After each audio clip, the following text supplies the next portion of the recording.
Hello friends, कैसे हैं आप सभी लोग एंड कैसे हैं आपके प्यारे प्यारे बेबीज़। आज बात करेंगे बच्चों की टीथिंग प्रोसेस की, क्योंकि मेरे डीएम में बहुत सारा कॉमन क्वेश्चन यही रहा है कि दीदी क्या इली को दांत निकल गए या नहीं निकले। तो आज बात करेंगे इसी पे और आज मैं आपको बताऊंगी कि आपको वो मिस्टेक्स जो मैंने किया वो बिल्कुल भी नहीं करना है।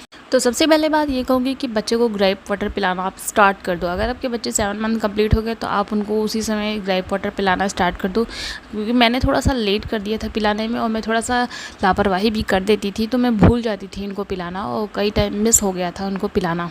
शायद उसी की वजह से इली को कुछ ज़्यादा ही प्रॉब्लम हो गया था। एक्चुअली इली हो गई है पूरे 9 मंथ कंप्लीट, जैसे कि आप सबको पता है, लेकिन इनका टीथिंग प्रोसेस जब ये 8 मंथ कंप्लीट होकर के 9 मंथ में एंटर की थी तभी से स्टार्ट हो गया था, लेकिन मुझे इसकी बिल्कुल भी जानकारी नहीं थी।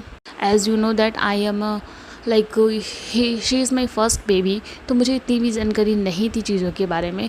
तो मुझे यही लग रहा था कि 9वें या 10वें महीने में ये जो है वो टीथ निकालेंगी।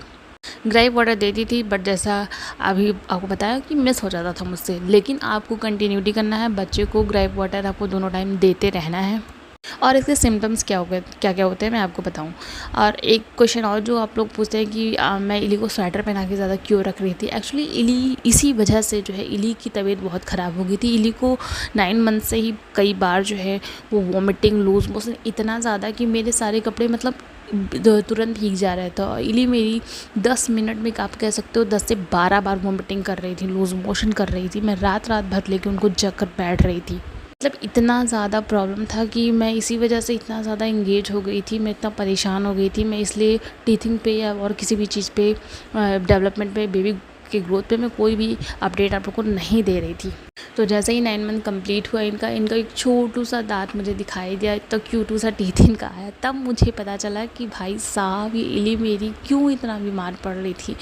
तब से अब मुझे समझ में आ गया कि अब इनका टीथ एकदम स्टार्ट हो गया। अब दांत अब इनके निकलना शुरू हुए तो अब निकलते ही चले जाएंगे, इसलिए मैं ग्रेप वाटर एकदम कंटिन्यू कर रही हूँ, एक दिन भी स्किप नहीं कर रही। तो न्यूली मॉम्स आप प्लीज़ इन बातों का ध्यान ज़रूर रखें, और ये सब सिम्टम्स दिख जाए तो आप जान जाओ आपके बच्चे को दांत निकलने वाला है। और मेरे बाबू को निकल गया है। मैं